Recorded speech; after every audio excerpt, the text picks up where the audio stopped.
Dear students, आज की video में हम उर्दू ज़बान की इब्तिदा के मुतालिक नसीर उद्दीन हाशमी के नज़रिए को पढ़ेंगे। तो चलिए स्टार्ट करते हैं।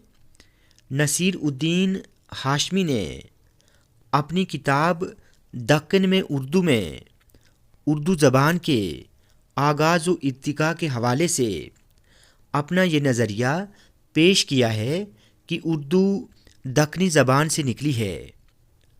हाशमी का कहना है कि 7वीं सदी में अरब से कई ताजिर तिजारत के लिए हिंदुस्तान आए और मालाबार के साहिली इलाकों में उनका क़याम रहा। फिर रफ्ता रफ्ता वो लोग फैलते गए। मकामी लोगों से उन्होंने अपने रिश्ते कायम किए और फिर बातचीत में उन्होंने मिली जुली ज़बान का सहारा लिया। धीरे धीरे अरबी के अल्फाज और मकामी बोलियों के अल्फाज आपस में मिलते गए और इस तरह एक नई ज़बान की तश्कील हुई जो बाद में उर्दू कहलाई।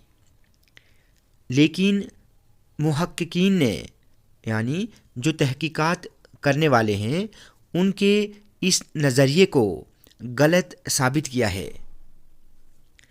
नसीर उद्दीन हाशमी का ये नज़रिया इसलिए तस्लीम नहीं किया जा सकता, यानी कबूल नहीं किया जा सकता, क्योंकि दक्कन में जो ज़बानें उस वक्त बोली जा रही थीं उनमें तेलुगु, मलयालम और तमिल वगैरह शामिल हैं, जो कि दरावड़ी ख़ानदान से ताल्लुक़ रखती हैं, जबकि उर्दू का ताल्लुक़ हिंद आर्याई से है।